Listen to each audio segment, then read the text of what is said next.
the last episode of our Anno 1800 expert difficulty campaign, we focus on the Arctic. We went from nothing in the Arctic to basically finishing it, right? We finished the whole campaign.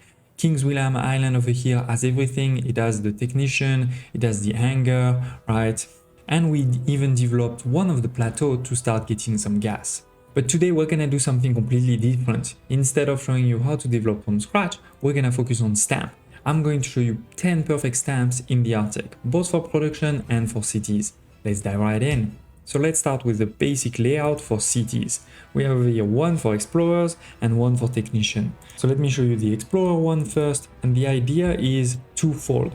The first point is we want to maximize, the heater stuff radius. With one heater, there is only one heater in this layout. This is basically the maximum amount of population that you can put. As you can see, this is the range of my heater. It stops really over here. It stops here exactly where I have all the houses. On top of this, of course, we're going to have the needs for my population with the canteen over here, with also an Arctic launch that is not covering everything. It's covering very well on this side. You could easily add a second one if you want, and then you would cover very well, the other side too. The reality is Arctic lounges, the equivalent of your town hall, is not that important in the Arctic. There's a lot less items. Most of the items that you can get are over here in Ornate Workshop, right? You can see, for example, this one, Workforce plus 15. It is good, but it's not gonna change everything. This is the first one. As I said, we have quite a lot of population. We have perfect coverage of the heater, and it's sort of optimal coverage of the heater, the canteen for the goods, and we have also two ranger stations, on those sides to make sure good coverage if there is any flu. With this layout fully built, you get actually 85 residences. So we're talking about more than 2,000 of population if you provide them everything, all of the lifestyle need. You may not do this. So other number to keep in mind is if you only give the canteen, so we're talking about 4 per houses, so that's 340. And if you provide all of these but none of the lifestyle need, you're at 10 per houses and therefore 850.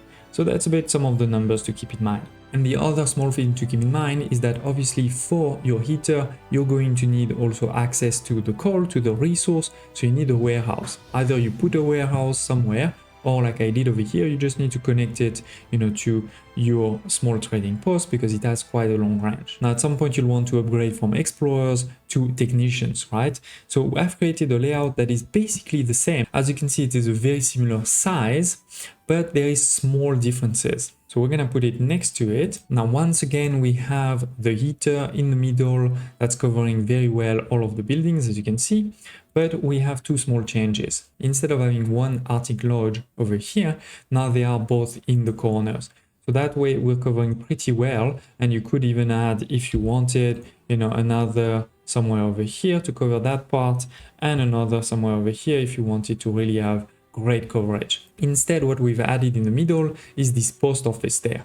By the way, you could also put the post office over here if you wanted to get some mail, but the reason you really need it for the technician is because this is one of their needs, right?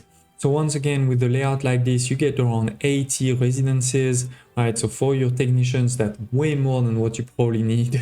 So now let's move to the production in the Arctic. We have, for example, the pemmican that's going to require some caribou, some pemmican, and some whaling. As always, I didn't do stamps for whaling because this is in your arbor. So this, you just need to take the space that you have in your arbor. But for all the other ones, you're gonna see stamps. So let's go. We have first the caribou meat over here. This will take quite a bit of space, but of course, depending on the space available that you have, you may want, to delete one of these if they have a very low, coverage. This one looks perfect, 100%, right? This caribou and most of the production, they do require heat. So we have heat in the middle. We also do have a warehouse that's going to provide the coal to the heater, but also take the resource, right? Coming from all of those production. And we have, very importantly, an Arctic lodge in the middle that's covering all 6 of these caribou hunting cabins. So with this, you could definitely put a couple of items As always, just press Ctrl T to get into your item menu, click on unknown because you may not know those items. Now click on caribou over here in the search bar, caribou hunting cabin, and you see all of the items available and what they do, as well as where you can find them. In this case, for example, the trader and the research institute. So that's really good. This will provide us, for example, some productivity on top, some buffer, so a really cool one. This one too, for example, productivity and goose feather. So there's a lot of items for those production that are actually quite good. So don't hesitate, to use this layout for all of your production. Of course, as always, you also need a road that goes, into your main trading post like this. But yeah, this is a very good, efficient layout for your caribou. And then when you have a lot of caribou meat and a lot of whale oil, you can put it in the pemmican house. This is a huge one. Again, center around one Arctic launches. There is, in this case, 2 eater, because otherwise it's not enough. You can see that even with 2, we're barely covering, the ends over here, over there. It's touching exactly the ends. We're talking about 34 of these pemmican cookhouse. So this is way more than what you'll ever need. But of course, the reason you may want to use this is, for example, you build this layout, then, you delete, for example, this whole piece over there, or you delete, the bottom or whatever space you don't have. But yeah, this is pemmican house stamp. And the next production is sleeping bags. Well, we're gonna need again something from your coastline. So I didn't make a stamp for this, but then we need the goose and we need the sleeping bag. So let's start with the goose farm over here. This is almost a rectangle, as you can see. It's not perfect. Maybe you have been able to do even better, so don't hesitate to tell me in the comments below. But we have the basics. We have the warehouse, of course. We have 4 of those goose farms over here on the external, and we have 2 of those sleeping bags. You could add a road there too, by the way, but it's not really necessary. Now you may have realized that we don't actually have access to heat on this one, and it's because, frankly, I think it would be overkill to have 1 heater for just one of these. But what you can probably do is, just put a second one over here, for example, like this. And then in between the 2, you will put a heater. Actually, I should have put it 1 step closer. Sorry about that. So, like this. And you can just close both of this. Then you connect to your main road. And this is perfect, right? You can see my heater is definitely connected to all of this.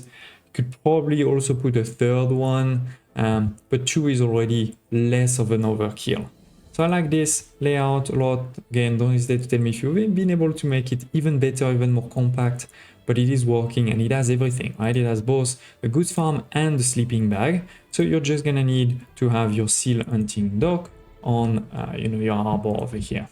Then I actually didn't make a layout for the oil stamp for 2 reasons. The first one is, as you can see, most of the resources are not stamps, right? This is coming from the old world, and then the whale oil is again from your harbor. The only thing stamp we could make is about the oil factory. But the reality is you're never gonna need many. I mean, maybe you need 5. Making a stamp just for 5 is not worth it. So let's move directly to the next one, to the technicians. We have, for example, over here the parkas, which requires both the bear fur and the actual parkas. So let me show you this. We have the bear fur. This is quite a similar one to the caribou, as you can see, right?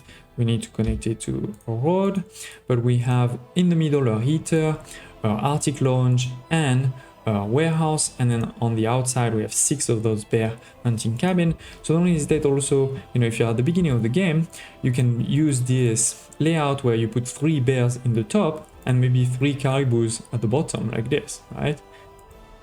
Good, done. So then in one layout you're producing both of those things.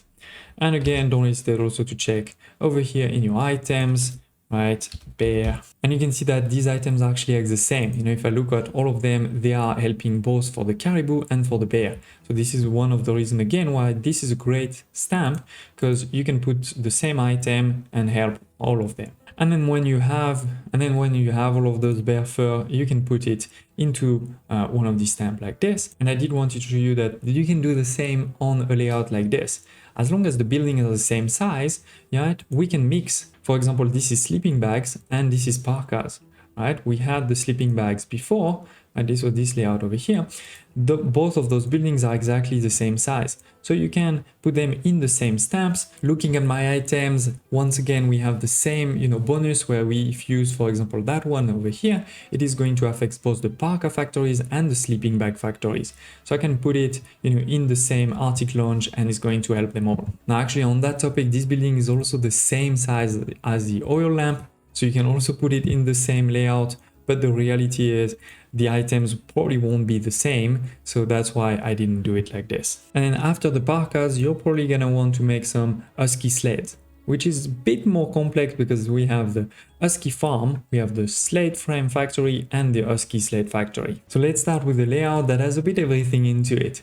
You can see over here, we have 4 of these husky farms, right? We have just outside of it, just outside of this sort of rectangle, the eater, that's covering everything. Then we have 2 of those sled frame factory, and we have a lumberjack hut that is at 100%. And of course, a small warehouse to finish it all. Because with this, we're basically producing, all of these parts there. We have the lumberjack hut for the wood. We have 2 of those ones, so that's 30 seconds production cycle. 4 of these, so that's also 30 seconds. And we just need to add the husky sled, which basically you could add over here if you wanted, right? But instead, what I'm going to show you is a stamp also for these ones. But yeah, with this, you would basically have everything. And so last but not least, the husky sled factory, one over here. This is a small layout. Once again, it doesn't make sense to make a stamp like this size. You're never gonna need that many, but one like this definitely makes sense, right? We have the small warehouse. We have 4 of those husky sled factory. So 4 is enough, you could have multiple of those like this.